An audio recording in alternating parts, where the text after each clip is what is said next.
Hey guys, BBI here. I want to stop and say thanks for tuning in and checking out whatever the video is about that's about ready to come up next. If you could take a minute and hit subscribe, I'd greatly appreciate it. And if you enjoy what you've seen here, make sure to hit the like button.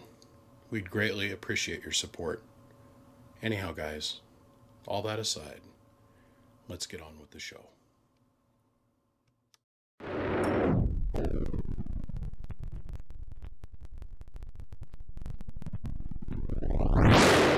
Good morning.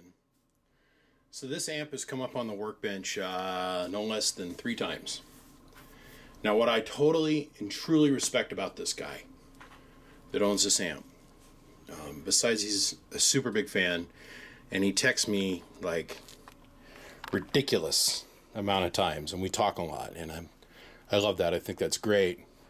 Not the whole texting thing, that gets a little overloading at sometimes, but what I thought was awesome is I'd call him and he would be straight with me and tell me, "No man, I ain't got the money this week, hold up." And then we'd sit there and talk about it, and then he'd change his mind on what he wanted me to do and say, "How this is the 3rd time up here," and he finally says, "Do it." I'm like, yes. So I thought I'd zip out here first thing this morning and start on this little guy. Now let me reach up here and I'm gonna hit the little camera function on this thing. Now let's take a look on the inside here. Let's take a look at the fan. Take a picture of that. Now, he wants me to keep it a standard 1x4, which we're going to totally do. But there's a whole lot of bad going on here. So, I mean, first things first, let's modify this and get that out of the way. Non-Teflon wire, by the way.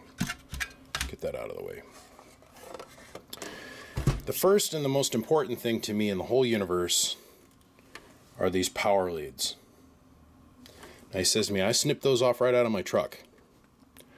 Okay, here's what concerns me. It's not the 3 different kinds of zip ties. These are 3 different styles of zip ties. I don't care anything about that. Why would you use the grommeted side and leave the hot lead ungrommeted? We're going to change that. Now, and now I'm going to take these hand cutters that are hanging off the side of the box. I'm going to take those off. We're going to go down in here. We're going to look at the transistors on this thing. Look at that. We got to redo all of that. Here's the problem. This cap is bent and shorted, if you can't tell. And then off that same spot on the board, we've got a burnt Telltale 10 ohm smoke resistor, okay? Now, of course, we know that our output combining balancing resistor is going to be torched. This has got some weird, funky aftermarket relay in it. And I could probably spend like 3 hours talking about how every little thing that you do here at this relay makes a huge difference on how this thing is going to perform. We're going to take all of that out. We're going to come right here to the front. They've taken the variable knob out of here and they've replaced it with just a simple toggle and then a small bank of resistors, but none of the values on the resistors are correct. They're not placed in the proper place, so it only actually technically works in one position, which is down. We're going to change a bunch of stuff in this, and we're going to give it a bath, and we're going to put a new fan on it. We're going to do a couple other things on this thing. We're going to make it scream. This guy has been the coolest dude, seriously, he's been so straight up and straight honest with me. He's like, "Man, I'm your biggest fan. The local guys down here are giving me a bunch of crap. They said I'm never going to get my amp back." Well, you're going to get your amp back, and we're going to make this thing scream. So, honest, straight up, "Man, I ain't got the money, hold up. Let's do this, let's do that. Hold on, maybe we should try this." And I'm like, "No, here's the pros and cons to that." Just the ongoing ebb and tide conversation that you have with a customer. The thing I thought was awesome was that he was so full frontal about the money issue. What a lot of guys do is they wait for me to get the thing on the bench, and I go and I start working on it, and they'll tell me, "Go ahead, do the repair," because I'll call them and tell them this is what it's going to cost. And then I'll go do the repair, And then I get the repair done, and then they say to me, well, man, I'll call you in 2 weeks when I get my check. And then I don't hear from them for like 4 months. And then they expect me, after I've done the repair, done the services and the goods, you know, provided the service, then they expect me not to tack on any extra fees or anything, which I don't. But I always thought that that's kind of shitty as an operator. Oh man, I'm going to send it off to the repair guy. He's going to spend his time and his energy and his effort and put all his parts in it, and then I'm not going to contact him again until I'm ready to pay him. That's not super cool. This guy didn't act like that. I totally appreciate that. I think that's awesome, and I'm grateful for it. So, on that note, let me start the teardown on this thing, and we're going to build it all the way back up. So anyhow, from my biggest fan down south, brother, here we go.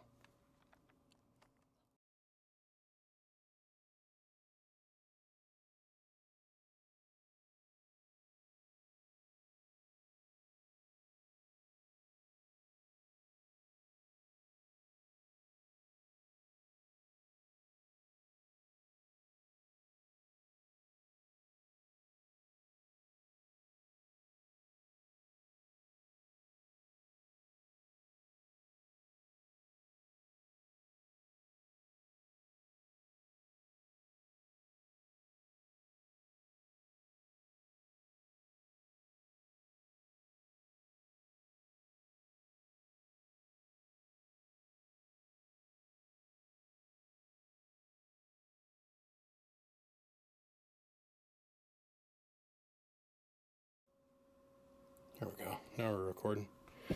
Well, Steve, here you go, man. This amp was like insanely rough. Very first thing I did is I stripped out all the parts I wasn't going to reuse, which was all of that. And then I went in here and I washed it. And I took all the grit and the grime out of it. And then I replaced this transistor, which was burnt. And then the next thing I did is I pulled the pill strip out, because god man, look at all the freaking solder balls. The pill strip was just hammered. Okay, so you've got a brand new pill strip on this side. Now the output side seemed to be fine. I tested your output capacitors and I straightened them back out, and I got them unbent, and they're within spec. Okay, and so I pulled your input and output combiners out, pulled the input transformers off, reflowed all the solder, gave you new 5-watt resistors on the inside, redid your power distribution, came in the back, removed everything around the relay area. I took the relay out, took all the wires feeding the relay out, took the keying circuit out, and built you all brand new. So everything that's attached to that relay and the relay itself is new. The wires for the input and output are new. The keying circuit's new. All of it's new. So then, let's see, what do we do next? Then I went and replaced your on-off switch because it was broken. Got rid of your low and your high, which was stupid. Put the variable in there. Now the other thing I did is I flipped the power switch around so it makes sense. Up is on instead of down. Okay, up is on. Let's see. Picked a lot of loose solder out of this box. That was everything is floating around loose. And there was a bunch of other little details I did, like this solid wire, solid core choke was what your Class C choke was. Then you had this kind of hokey little attenuator going on, and then I changed the input tune around, pulled out your power wires, and I put, look at this, this is novel, grommets on the power wires, and they're both brand new power leads. Okay. And then basically had to put all new everything, all new solder, reflowed everything, replaced all your 10 ohm resistors, made them all the same value, even though that technically doesn't help how it works. It's nice to have it there for organizational reasons. Okay. This had a 2290 in it for a driver, and I put a 2879 in its spot. Now, after talking with Steve on the phone, the reason I did that is because he's going to want to put like a 30 or 40 watt radio in this thing, is what he says. I said, well, that's going to be a little bit much, but yeah, whatever. So in response to that, I came around and I beefed up this resistor here. If you beef that resistor up and you leave that thing at max, you're not going to overdrive this box. Now, because it's got that little bit bigger resistor in there, it's weeping more of the RF to ground. Okay, so the 20 watt radio, we're going to see about 800 watts. With a 50 or 60 watt radio, you're going to see about 900 watts. That's the way this thing is going to run, and it's going to run like that from now until the cows come home. Okay, but we cleaned it all up, gave it a bath, inside and out, replaced everything. And then, you know, I was kind of feeling like I might get, like, you know, diphtheria or something off this fan. So I went ahead and I gave you a brand new Evercool fan. I mean, it's brand new. I took and I pounded out the lid because that was all smashed in. On the bottom, I went through and I put all new screws in the bottom of the cabinet. You're going to have all new screws in the top of the cabinet. Now, this did have sheet metal screws through the PIM nuts. So the only one that is not salvageable is this one. The nut's been busted off in it. But I think I'm going to be able to save most of these. I'll have to chase these with a 632 tap bit. I still got that yet to do. But, oh, last and not least, I couldn't help but notice this. Steve, this is your old coax connector. Let me show you. Let me show you what I did here. Here's your old coax connector. Let me grab a new one here out of the bag. I put a new Teflon connector on the antenna hookup because that sucker that was on there is wallered out worse than a 50-year-old Tijuana hooker. Pardon me. Female sex worker in Tijuana. Okay. Gotta be PC, or otherwise Google will get upset at me. I think it's pretty obvious the difference in the connection there. Old, new, old, new. So you got two brand new coax connectors on this thing. So basically the whole ass end of this box is new. New power distribution, new, and new again, and clean, and clean, and clean. So I was able to find a used transistor that had the same beta gain as this transistor here that was matched with. And then I put a 2879 in it. So that's it. On top of that, it's done. So let me put the tin on it. Let's get some air moving through it. And we're going to show you what this thing does. It's going to be just a minute. Okay, here we go. So I was able to salvage these four holes up here. These two holes are dead. If you want me to, Steve, I'll take this back apart. I'll punch these out, and then I've got crushed PIM nuts that we can put in these holes. But the cabinet's not flipping up none. I think you're okay. The other thing I'm going to do is I'm going to send you back your mounting hardware, because you said you got this mounted up in your truck. Oh. One more thing. One more quick little thing here. Little detail. I think because this guy's such a big fan, if I don't do this, he's going to lose his mind. Okay. There, now it's completed. No Dave May Moby box. Okay, so let's run around the band here real quick. 14 volts, 1000 watt slug, MPEP 1000 watt slug and average 5 watt slug and reverse, back from bird 10,000 watt dummy load. Use a 2950 and then we'll jump over and use a striker. The 2950 5 watt slug and reverse between the Dave made 1x4 and the dummy load. So I do 20 watts of drive. I do nice low output. Variable all the way at max, Steve.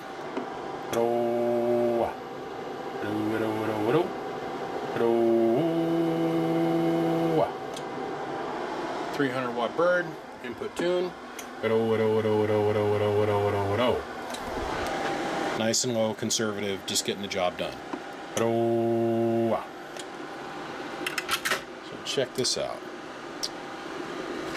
Disconnect this. Get that out of the way. Reconnect over here on this guy.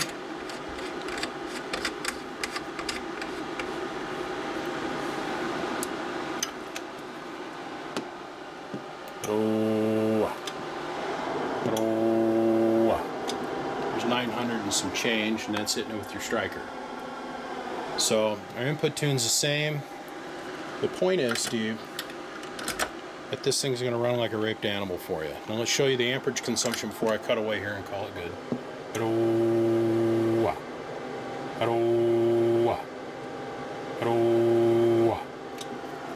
90 to 100 amps. So your 150 amp alternator that you have in your Mountaineer is going to work perfect for you, man.